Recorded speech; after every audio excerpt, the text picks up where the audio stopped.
আসসালামু আলাইকুম। আজ জলহস্তির এক বিশেষ কর্মযজ্ঞ নিয়ে কথা বলবো। জলহস্তি বলতে আমরা সাধারণত যে ছবিটা কল্পনা করি তা হল এক বিশাল দেহী প্রাণী, মোটা শরীর, বড় মুখ আর ভারী পেট। আর এই বিশাল পেটের ভেতরেই লুকিয়ে আছে তাদের এক স্বাভাবিক কিন্তু কৌতূহলোদ্দীপক শারীরবৃত্তীয় প্রক্রিয়া। জলহস্তিরা তৃণভোজী প্রাণী।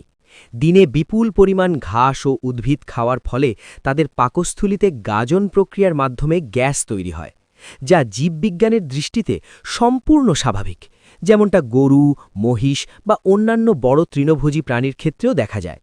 তবে জলহস্তিদের বিশেষত্ব হল তারা দিনের বড় একটি সময় পানিতে কাটায় এবং অনেক সময় পানির নিচেই বায়ুর ত্যাগ করে।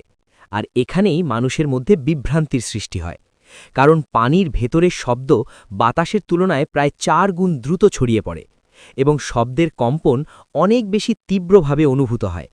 ফলে পানির নিচে তৈরি হওয়া কোনো শব্দ আমাদের কানে স্বাভাবিকের চেয়ে অনেক বেশি জোরালো ও ভয়ঙ্কর মনে হতে পারে।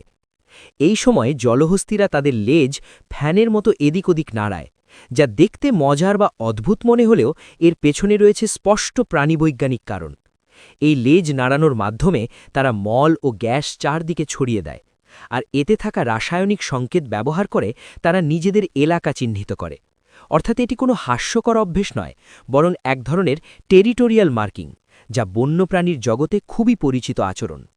তবে এত কিছুর পরেও একটি গুরুত্বপূর্ণ সত্য হল, জলহস্তি পৃথিবীর সবচেয়ে জোরে পাত দেয় এমন কোনো বৈজ্ঞানিক প্রমাণ বা পরিমাপক রেকর্ড নেই, কারণ বন্যপ্রাণীদের ক্ষেত্রে শব্দের তীব্রতা নির্দিষ্টভাবে মাপা অত্যন্ত কঠিন এবং এখনও পর্যন্ত কোনো গবেষণায় জলহস্তির বায়ুত্যাগকে লাউডেস্ট হিসেবে ঘোষণা করা হয়নি। এই ধারণাটি মূলত মানুষের পর্যবেক্ষণ, গল্পপ্রবণতা ও পানির নিচে শব্দের তীব্র অনুভূতির সমন্বয়ে তৈরি হয়েছে।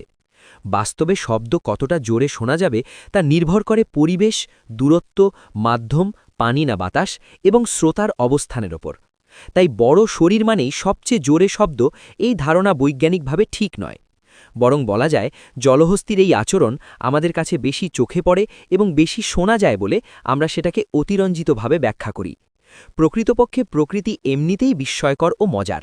সেখানে অপ্রমাণিত দাবি যোগ না করেও জলহস্তির জীবনযাপন, আচরণ ও শারীরবৃত্তীয় প্রক্রিয়া আমাদের শেখায় কিভাবে প্রতিটি প্রাণী তার পরিবেশের সঙ্গে খাপ খাইয়ে টিকে থাকে।